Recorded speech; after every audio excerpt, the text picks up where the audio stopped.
जी, अस्सलाम वालेकुम. This is Zainul Abidin.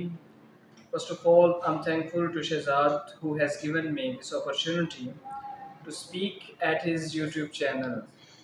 So, जैसा कि आपने टाइटल देखा हमारी वीडियो का कि कुछ ऐसी साइलेंट डिजीज़ेज़ होती हैं जो साइलेंट मॉन्स्टर्स की तरह काम करती हैं, जो जब स्टार्टिंग पे होती हैं तब उनके असरात उस तरह से नहीं होते, लेकिन जो ही वो पीक पे पहुंच जाती हैं तो वो अपना असर दिखाना शुरू कर देती हैं, जो कि बहुत मोहलिक होती हैं, ख़तरनाक होती हैं और एंड पे हमें वो बिस्तरे मर्ग तक ले जाती हैं।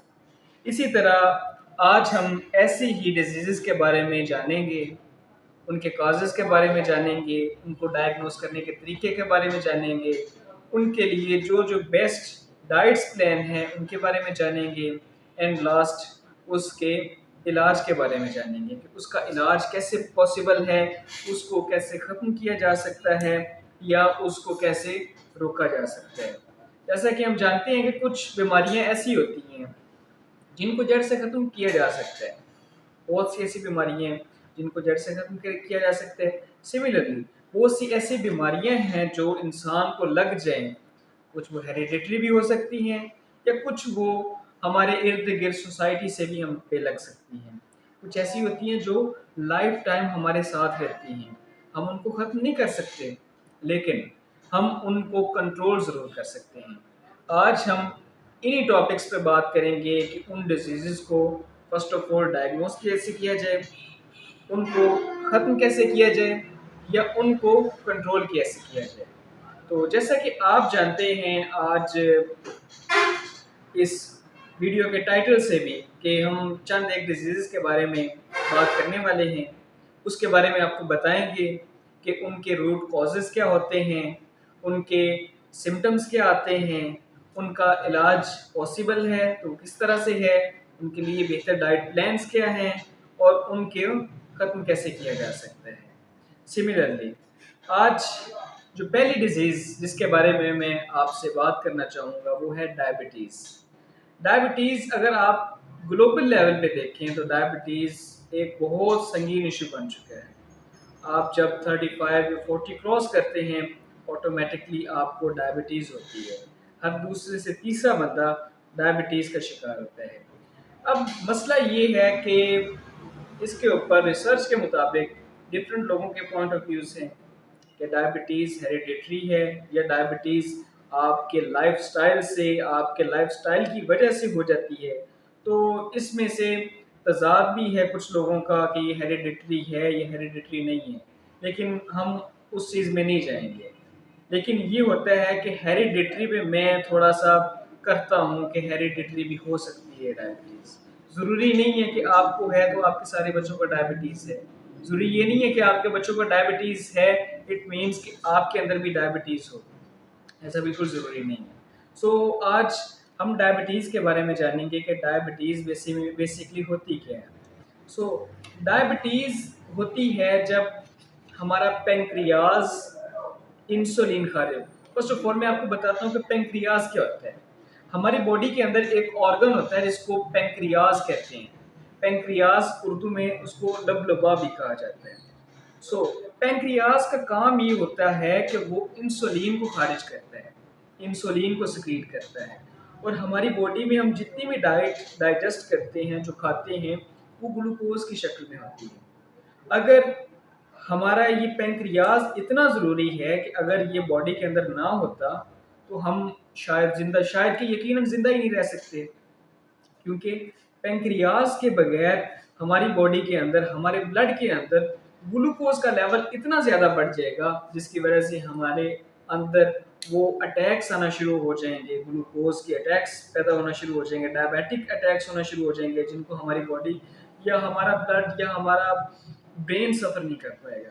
ठीक है, first of all this is called pancreas. अब आपको पता चल गया होगा कि हमारे पैंक्रियाज का हमारी बॉडी के अंदर कितना बड़ा रोल है। सो हमारे पैंक्रियाज का काम ये होता है कि वो इंसुलिन को सिक्रीट करता है, इंसुलिन सिक्रीट करता है और हमारी बॉडी के अंदर जो हम खाते हैं, जो हम पीते हैं, उनके अंदर ग्लूकोज की वैल्यू ज़्यादा होती है। ठीक है, वो जो ग्लूकोज हमारे पेट से डाइजेस्ट होके हमारे ब्लड के अंदर आती है, पेंक्रियाज ऑटोमेटिकली वो इंसुलिन खारिज करता है, बॉडी को जितनी रिक्वायर्ड ग्लूकोज होती है वो ठीक है, बाकी बाकी से वो लड़ता है, उसको ख़त्म करता है, उसको नॉर्मलाइज करता है, जिसकी वजह से हमारी शुगर कंट्रोल में रहती है। अब जिन लोगों की शुगर शूट अप कर जाती है, ग्लूकोज लेवल शूट अप कर जाता है, ऑटोमेटिकली उनका जो पेंक्रियाज है, जो उनका लबलबा है, वो उस तरह से काम नहीं कर रहा होता जिसकी वजह से वो ग्लूकोज को नॉर्मलाइज कर सके। ठीक है, सो आज हम जानेंगे, इसी चीज़ पे हम डिस्कशन करेंगे कि हम किस तरह से, फॉर एग्जांपल हमारा पेनक्रियाज उस तरह से काम नहीं कर रहा, तो हम किस तरह से अपनी डाइट के थ्रू या डिफरेंट प्रिकॉशंस के थ्रू इसको नॉर्मलाइज कर सकते हैं और कंट्रोल कर सकते हैं।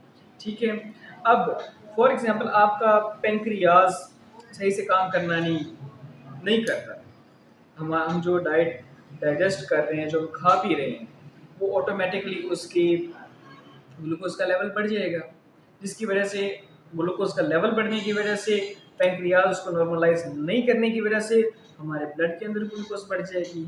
अगर आप फॉर एग्जांपल आप चेक करते हैं अपने ग्लूकोमीटर के थ्रू कि आपकी ब्लड शुगर आ रही है 120 पे आ रही है, 130 पे आ रही है, 140 पे आ रही है, वो आपको पता है करंट है। ठीक है, फॉर एग्जांपल जिनके अंदर बढ़ गई होती है, 200 पे आ रही होती है, 250 पे आ रही होती है, 300 पे आ रही होती है, इट मीन्स कि उनके अंदर ग्लूकोज की लेवल बढ़ रहे हैं और पेंक्रियाज का लेवल कम हो रहा है, पेंक्रियाज से जो इंसुलिन खारिज हो रही है उसका लेवल कम हो रहा है। ठीक है, इसका ग्राफ आप ऐसे समझ लें कि एक चीज़ बढ़ेगी, दूसरी चीज़ कम होगी। अगर आपकी बॉडी के अंदर ग्लूकोज का लेवल बढ़ता जा रहा है, इट मीन्स के इंसुलिन का लेवल कम होता जा रहा है। ठीक है, इंसुलिन का लेवल बढ़ गया है तो ग्लूकोज कम होती जाएगी। तो ये चीज़ है। अब हमें फर्स्ट ऑफ ऑल पता चल गया कि डायबिटीज़ होती क्यों है। अगर हमारी शुगर बढ़ने लग पड़े, हमारा पेंक्रियाज उस तरह से काम ना करे कि वो उस ग्लूकोज को नॉर्मलाइज कर दे, तो उससे हमें एक बीमारी हो जाती है, उसको हम डायबिटीज़ कहते हैं। फर्स्ट ऑफ ऑल ये होती है डायबिटीज़, कि ये बेसिकली होती क्यों है। सेकेंडली कि इसकी कॉजेज़ क्या हो सकती हैं, हमारा पेंक्रियाज उस तरह से काम क्यों नहीं कर सकता होता। सिमिलरली जैसे कि मैंने बताया कि डिफरेंट उसकी कॉजेज़ हो सकती हैं। एक कॉज हो सकती है कि हेरिडिटरी हो सकती है, दूसरी हो सकती है कि हमारा लाइफस्टाइल, कि हम किस तरह की डाइट प्लान को फॉलो कर रहे हैं और किस तरह की हमारे जो काम हैं, अपने जो रोज़मर्रा की मसरूफियात हैं, उसके अंदर उस ग्लूकोज जो जनरेट हो रही होती है उसको किस तरह से यूज़ कर रहे हैं। ठीक हो गया, हेरिडिटरी की मैं बात नहीं करता कि हेरिडिटरी में अगर होता है इस तरह से तो इट्स ओके, दैट्स इट, हो गया। अगर फॉर एग्जांपल हमारे वो लाइफस्टाइल की वजह से जब अगर हो रहा है तो उसको हम कैसे नॉर्मलाइज कर सकते हैं। ठीक है, हम इस पे आज बात करेंगे डायबिटीज़ पे, इस सेक्शन के अंदर, कि डायबिटीज़ का मैंने बता दिया कि होती कैसे है। ठीक है, अब इसके सिम्टम्स के बारे में बात करेंगे और उन चीज़ों के बारे में बात करेंगे जिन चीज़ों का लोगों को नहीं पता, और जो अपनी अर्ली स्टेज में होते हैं, अगर वो उस पे इन सिम्टम्स को देखते हुए अपने आप को ठीक कर लें, अपनी डाइट्स को ठीक कर लें, अपने रोज़मर्रा के मुख्तलिफ एक्शंस जो करते हैं उनको ठीक कर लें, तो उससे वो डायबिटीज़ से निजात हासिल कर सकते हैं, जो अर्ली स्टेज में जिनको अभी डायबिटीज़ हो रही है। लेकिन इसका होता ये है कि बंदे को डायबिटीज़ का पता ही तब चलता है जब वो डायबिटीज़ का पेशेंट बन चुका होता है। सो अगर आप तक हमारी ये वीडियो पहुंच रही है तो आप इसको लाइक कर दें, कमेंट्स कर दें और अपने उन दोस्तों को सेंड करें, अपने रिश्तेदारों को सेंड करें जिनको इसकी ज़रूरत है। आपकी वजह से अगर किसी का भला हो जाएगा तो वो एक तरह से सदका जारी है। सो आज हम इस पे बात करेंगे कि ये किस तरह से होती है। हो तो जाती है कि इंसुलिन खारिज उस तरह से नहीं होती, लेकिन आपके अगर डाइट्स में आप शुगर लेवल काफ़ी ज़्यादा ले रहे हैं, कार्बोहाइड्रेट्स ले रहे हैं काफ़ी ज़्यादा, ऐसे ऐसे डाइट प्लान्स को फॉलो करें जिनके अंदर लिपिड ज़्यादा है, उससे होता ये है कि आपके अंदर वो चीज़ें स्टोर होना शुरू हो जाती हैं, ग्लूकोज आहिस्ता आहिस्ता आहिस्ता आहिस्ता स्टोर होना शुरू हो जाती है। वो आप ऐसे समझ लें कि लिपिड्स की सूरत में, फैट्स की सूरत में शुरू हो जाए, जिस मर्जी सिस्टम के अंदर शुरू हो जाए। ठीक है, अब वो आपने इतना ऐसा खाना खा तो लिए, लेकिन आपकी डेली की रूटीन उस तरह की नहीं होती। फॉर एग्ज़ाम्पल मेरी रूटीन जो है वो है ऑफ़िस की। मैं बैठता हूँ, पेशेंट से डिस्कशन होती है, ज़्यादातर मेरी जॉब है बैठने की। अगर मैं खाना इस तरह का खाऊँ कि जिसके अंदर इतने ज़्यादा न्यूट्रिएंट्स हैं, मिनरल्स हैं, उसके अंदर फैट्स की मिकदार ज़्यादा है, लेकिन मेरा काम जो है वो सिर्फ़ और सिर्फ़ बैठने का है, तो ऑटोमैटिकली ये चीज़ें मेरे अंदर बढ़नी शुरू हो जाएँगी। अब मैं इसकी मिसाल देता हूँ कि अगर जी मेरा काम है जी बैठने का और मैं गामा पहलवान की तरह डाइट को फ़ॉलो करूँ, तो वो ऑटोमैटिकली मेरा इम्यून सिस्टम भी वीक करेगी और मेरे अंदर मुख्तलिफ बीमारियों को जन्म देगी। सो पहली चीज़ है कि आपका diet plan, proper diet plan. For example हमारे बीच में, हमारे पाकिस्तान, इंडिया, बांग्लादेश में तो होता ही ऐसे है कि लोग खाते हैं और लेट जाते हैं, बैठ जाते हैं, वर्कआउट नहीं करते उस तरह से। इसकी वजह से वो पेट के अंदर ही वो रहती है और प्रॉपर डाइजेस्ट भी नहीं होती वो चीज़। और जो भी उससे एनर्जी निकलती है वो फैट्स की सूरत में जमा होना शुरू हो जाती है। तो इस तरह से खाली डायबिटीज़ नहीं, और भी बहुत सी हमारी बीमारियाँ स्टार्ट हो जाती हैं, आहिस्ता आहिस्ता बढ़ते बढ़ते बढ़ते बढ़ते, लेकिन हमें उस टाइम पे उसका नहीं पता चल रहा होता। वो हमें पता चलता है जब वो अपनी पीक पे पहुंच जाती है, जब हम में से हमारा कोई बड़ा कोई गिरता है, वो उस अटैक की वजह से, तब हमें उस चीज़ का आइडिया होता है। हमें पहले आइडिया उस चीज़ का नहीं होता। तो मेरी जो सजेशंस हैं आपको, वो ये है कि प्रॉपर मील को फॉलो करें। आजकल तो हमारे गूगल पे हमारी एक्सेस सोशल मीडिया पे इतनी ज़्यादा हो गई है कि हम हर चीज़ को नाप तोल के कर सकते हैं। फॉर एग्ज़ाम्पल अगर आपकी डेली की रिक्वायरमेंट जो है, मिसाल के तौर पे 3000 कैलोरीज़ की है। मैं एक मिसाल दे रहा हूँ आपको, ठीक है? आप डाइट ऐसी खा रहे हैं जिसके अंदर 5000 कैलोरीज़ हैं, ठीक है? 3000 कैलोरीज़ तो यूज़ हो गई, वो 2000 कैलोरीज़ कहीं न कहीं तो रहनी है ना। तो वो आप ऐसे समझ लें, वो स्टोर होती जाएँगी, होती जाएँगी, होती जाएँगी और बीमारियों का पहाड़ बन के आपके सामने खड़ा कर देंगी। तो फिर हम भागते हैं डॉक्टर्स की तरफ। मेरा यही मशवरा है आपको कि इन वीडियोज़ का मकसद ही सिर्फ़ और सिर्फ़ यही है कि आप इन वीडियोज़ को देखें और अपने आप को फिट रखें कि आपको डॉक्टर्स के पास जाने की ज़रूरत ही ना पड़े, ठीक है? ये हमारी होगी कॉज़ेज़, वजूहात कि डायबिटीज़ होती क्यों है। अब सेकंड पे मैं आपको इसका बताऊँगा कि इसके सिम्पटम्स क्या होते हैं, कि डायबिटीज़ जब हो जाती है तो इसके आपको सिम्पटम्स क्या शुरू हो जाते हैं। इसके सिम्पटम्स में होता है कि जी आपको भूख ज़्यादा लगना शुरू हो जाती है, थोड़ी-थोड़ी देर के बाद भूख लगनी शुरू हो जाती है। अगर ये अपनी पीक पे पहुँच रही होती है तो तब आपके पाँव की तलियाँ जलना शुरू हो जाती हैं। मेरे पास एक पेशेंट आए थे तो वो मुझे बता रहे थे कि उनसे मैंने पूछा कि जी आपको डायबिटीज़ है? उन्होंने कहा हाँ जी मुझे डायबिटीज़ है। तो मैंने उनसे पूछा कि आपको डायग्नोज़ कैसे हुआ कि आपको डायबिटीज़ हो गई है? तो उन्होंने कहा कि जी मैं अपने ना घर से सफ़र कर रहा था अपनी गाड़ी पे, तो मैंने अपने गाड़ी के अंदर ना एफ़एम लगा लिया, रेडियो लगा लिया। उसके अंदर कोई हकीम साहब थे, वो बता रहे थे कि जी डायबिटीज़ के बारे में कि आपको ये अलामात हैं, भूख ज़्यादा लग रही है और पाँव की तलियाँ वग़ैरह जल रही हैं, फैटीग हो रही है हमेशा के लिए, आपका जिस्म हमेशा थका-थका रहता है, तो उससे आपको डायबिटीज़ हो सकती है। तो कहता है कि मैं उसकी बातें पिक कर रहा था और मेरे पाँव की तलियाँ सच में जल रही थीं। तो उसने टेस्ट रिकमेंड किए, जो मैं भी आपको आगे वीडियो के अंदर बताऊँगा कि इसको डायग्नोज़ करने के तरीक़ेकार में क्या होते हैं। तो कहता है कि जी मैंने वो टेस्ट करवाए हैं, उन टेस्ट में मेरी डायबिटीज़ निकल आई है। जो डायबिटीज़ की वैल्यू है, उससे ऊपर आ गई, इट मीन्स कि मुझे डायबिटीज़ हो गई है। कहते हैं मुझे तब पता चला। अब मेरे बताने का जो मकसद और मतलब था, वो यही था कि अवाम को पता ही नहीं होता कि उनको बीमारी लगी होती है और उनको पता भी नहीं होता। अब फॉर एग्ज़ाम्पल इस उनके लिए तो एक इंसिडेंट था ना कि उनको डायबिटीज़ थी, वो वैसे उन्होंने राह चलते हुए सुन लिया तो उनको डायग्नोज़ हो गया। हमारे में कुछ ऐसे लोग भी मौजूद हैं जिनको डायबिटीज़ की लास्ट स्टेज पे होती है तो उनको पता चलता है कि जी हमें तो डायबिटीज़ है, वो सारी उम्र मीठा खाते रहते हैं, ऐसे डाइट प्लान को फ़ॉलो करते रहते हैं, जिनकी वजह से बहुत उनको नुकसान उठाना पड़ता है। सो ये वजह होती है। उसके सिम्पटम्स की हम बात कर रहे थे, तो सिम्पटम्स में यही आता है कि फैटीग रहती है, थकावट रहती है, आपके पाँव की तलियाँ जलना शुरू हो जाती हैं, उसके बाद आपको भूख ज़्यादा लगना शुरू हो जाती है। तो ये इसकी अलामात हैं। आप भी देखें कि अगर आपको ये इन चीज़ों में से किसी कोई एक भी चीज़ हो रही है, तो फर्दर आगे मैं आपको बताता हूँ कि उनको डायग्नोज कैसे किया जाता है, उनके टेस्ट कैसे किया जाता है। ठीक है, आप उनको डायग्नोज करें, आपको पता चल जाएगा कि आप इस बीमारी से पाक हैं। ठीक है नाज़रीन, आपको एक और बात बताता चलूँ कि ये जो बीमारी है, इसको हम ख़त्म नहीं कर सकते। अगर आपको हो गई है तो इसको कंट्रोल ही किया जा सकता है। आप जितना अपनी डाइट के थ्रू, अपनी मेडिसिन के थ्रू कर लें, इसको सिर्फ और सिर्फ कंट्रोल किया जा सकता है। ये लाइफ टाइम आपके साथ रहेगी। ठीक है, अब हम आते हैं इसके डायग्नोज पे। हम इसका कैसे पता चलना है कि आपके अंदर अलामत हो रही हैं, तो कैसे पता चलेगा कि जी डायबिटीज़ है।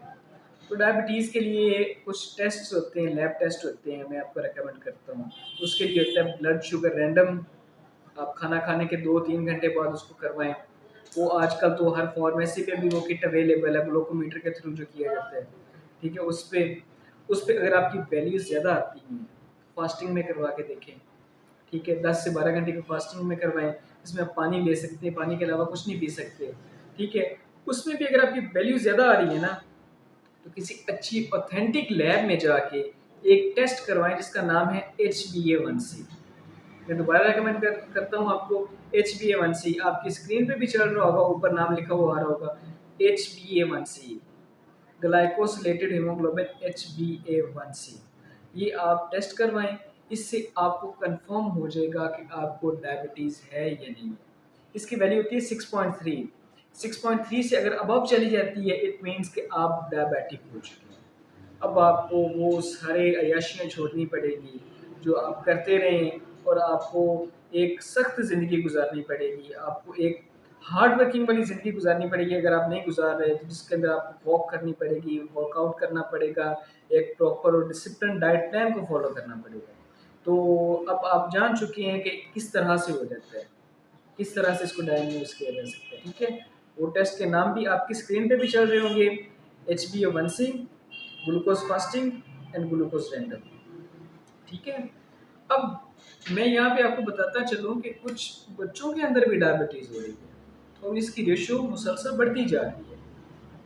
बच्चे भी डायबिटिक हो रहे हैं। आज से कोई 5-7 साल 10 साल पहले ये था कि सिर्फ और सिर्फ बड़ों को डायबिटीज़ होती है जो 45-40 प्लस को क्रॉस करते हैं। लेकिन आजकल ये चीज़ बच्चों में भी आम होती जा रही है। छोटे छोटे बच्चों को मैं देखता हूँ, 8 साल 7 साल 6 साल के बच्चों को डायबिटीज़ है और वो इंसुलिन लगवा रहे होते हैं। तो बच्चों के अंदर अक्सर होता है कि फॉर एग्जांपल जिनके अंडर आर्म्स ब्लैक हो जाते हैं अक्सर, या गले गले के नीचे ब्लैक सी तह सी जम जाती है। ठीक है, वो उसको आप मैल नहीं समझिएगा। फॉर एग्जांपल मैल है तो वो आपको पता चल जाएगा। अगर वो सख्त होती जा रही है, इट मीन्स उसके अंदर ग्लूकोज की वैल्यू बढ़ती जा रही है। उस बच्चे का भी जल्द से जल्द टेस्ट करवाएं, इससे पहले कि बच्चा इंसुलिन पे आ जाए, उसको डेली इंसुलिन के इंजेक्शन लगने शुरू हो जाए। इस बात का भी आप खास ख्याल रखिए। अब आते हैं हम अपने इसके लास्ट टर्म की तरफ कि इसको बचा कैसे जा सकता है, इसको कम कैसे किया जा सकता है, इसको कंट्रोल कैसे किया जा सकता है। तो उसके लिए आपका अगर फॉर एग्जांपल HbA1c में आपको डायबिटिक डिक्लेयर कर दिया जाता है, तो उसमें आप ये करेंगे, सबसे पहले आप अपने मुतलका डॉक्टर को मिलें, उनसे मशवरा लें, उनको आप बताएं कि आपको डायबिटीज़ हो गई है। तो वो आपसे आपकी प्रीवियस हिस्ट्री लेंगे, आपकी फैमिली के बारे में पूछेंगे कि फैमिली में किसी को डायबिटीज़ है या नहीं है। ठीक है, देन वो आपको मेडिसिन रिकमेंड करेंगे और डिफरेंट डाइट प्लान्स रिकमेंड करेंगे। उन डाइट प्लान्स में ये आएगा कि आप मीठा तो बस आप ऐसे समझ लें कि उनको 3 तलाक़ें देनी पड़ेंगी, ऑब्वियसली इसमें तो कोई शक नहीं है। देन वो आपको ऐसी एक डाइट बताएंगे कि जिसके अंदर आप मिनिमम कैलोरीज हैं, मिनिमम ग्लूकोज लेवल है जो आप खा के गुजारा करने होंगे। देन वर्कआउट्स, वर्कआउट में ये है कि अगर आप डायबिटिक हो चुके हैं, ये क्लिप ये वीडियो उन हज़रात के लिए जो डायबिटिक हो चुके हैं, उनके लिए ज़रूरी है कि वो अपना ज़िंदगी के अपने डेली लाइफ के 24 घंटों में से 2 घंटे अलहदा अपनी एक्सरसाइज करें। इसके अंदर वो वॉक करें डेली, सुबह या शाम। सुबह में ये है कि दोपहर में भी वॉक नहीं करनी, फॉर एग्जांपल आप कहते हैं ना कि जी हम सारा दिन फिरते रहे हैं तो ये काम करते रहे वो काम, आप काम करते रहे, नो नो डाउट उसके अंदर आपकी कैलोरीज भी बर्न है, लेकिन वो वॉक नहीं है, प्रॉपर वॉक नहीं है। प्रॉपर वॉक वो है कि जिसके अंदर आप सिर्फ और सिर्फ वॉक करें, आपका माइंड सिर्फ वॉक के ऊपर हो। क्योंकि ये जो डिजीजेज होती हैं इनका ताल्लुक हाइपरटेंशन से भी होता है। हाइपरटेंशन की वजह से भी ये डिजीज बढ़ जाती है, आपको डायबिटीज़ हो जाती है, आपको दिल की बीमारी शुरू हो जाती है। सो आप जब जो भी करें आप अपने मेंटली तौर पर फ्रेश रहें। मेंटली तौर पे फ्रेश रहेंगे। अगर फॉर एग्जांपल कोई कहता है कि जी मैं तो डाइट भी फॉलो कर रहा था जो आपने डाइट बताई है, लेकिन फिर भी मेरी ग्लूकोज बढ़ गई है, उसका फिर होता ये है कि आप अगर टेंशन भी लेंगे ना तब भी आपकी ग्लूकोज शूट करेगी। ठीक है, अब लोग कहते हैं कि जी टेंशन क्यों ना लें, टेंशन तो होती हैं।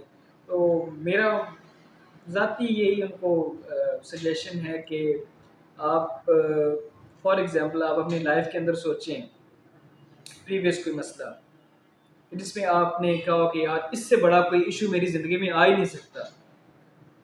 ठीक है, जब आप मुकम्मल बेबस हो चुके हो कि मतलब कि ये जो इंसिडेंट हो रहा है मेरे साथ या जिस डाउनफॉल से मैं गुजर रहा हूँ, ऐसा मेरी लाइफ में कभी मज़ीद आ ही नहीं सकता। तो अब आप सोचें, क्या अब आप उस मसले से निकल नहीं गए? क्या अब आप उस चीज़ को देख के मुस्कुराते नहीं हैं कि यार मैं तो बड़ा परेशान हो गया था, लेकिन अल्लाह ने मुझे निकाल लिया? यही चीज़ है कि आपकी टेंशन लेने से वो चीज़ खत्म नहीं हो जाएगी। नो डाउट कि आपका टेंशन लेना आपकी ज़िम्मेदारी को शो करता है, लेकिन इतनी भी नहीं ज़िम्मेदारी लेनी चाहिए कि बंदा अपने आप का ही बेड़ा गर्क करता जाए। ठीक है, सो अपनी लाइफ में अपने डेली रूटीन के अंदर आपने 2 घंटे अपने वर्कआउट को देने हैं। ठीक है, मीठे को बिल्कुल परहेज करें और डॉक्टर से रब्ता करें। ठीक है, ये हमारी थी डायबिटीज़ के हवाले से वीडियो आपके लिए एक जिसके अंदर एक पब्लिक मैसेज था। आप तक ये वीडियो पहुंच रही है तो आप इसको डिफरेंट फ्रेंड्स में, अपने फैमिली सर्कल में, अपने फ्रेंड सर्कल में, अपने कॉलीग्स में ये शेयर करें ताकि उनके अंदर भी अगर इस तरह से कुछ मामला हो रहे हैं तो कवर हो जाए। खुदा न खास्ता अगर आपका ये ग्लूकोज लेवल मज़ीद बढ़ जाता है तो आपको इंसुलिन पे आना पड़ेगा। आपकी जो पेंक्रियाज है, जो हमने शुरू में बात की इसके बारे में, वो काम करना ही बंद कर देगा, उस तरह से काम ही नहीं करेगा, इंसुलिन ही नहीं खारिज करेगा। तो आपको फिर इंसुलिन अपने अंदर इंजेक्ट करवानी पड़ेगी जो ग्लूकोज से फाइट करेगी। सो उससे पहले ही आप इसको नॉर्मल करें। अगर आपको डायबिटीज़ है तो ख़ास तौर पे आप अपने डाइट को फॉलो करें, वर्कआउट को टाइम दें, मेडिसिन प्रॉपर लें, ताकि आपसे, क्योंकि आपकी ज़िंदगी के साथ आपकी खाली आपकी ज़िंदगी नहीं होती, आपके बच्चों की, आपके माँ बाप की भी ज़िंदगी, आपके माँ बाप की, आपके बच्चों की खुशियाँ भी जुड़ी होती हैं। लिहाजा अगर आप तक ये वीडियो पहुंच रही है तो आप इसको अपने दोस्तों में दें, दोस्तों में फैलाएं, इसको लाइक करें, शेयर करें, सब्सक्राइब करें और बेल आइकन को प्रेस कर दें।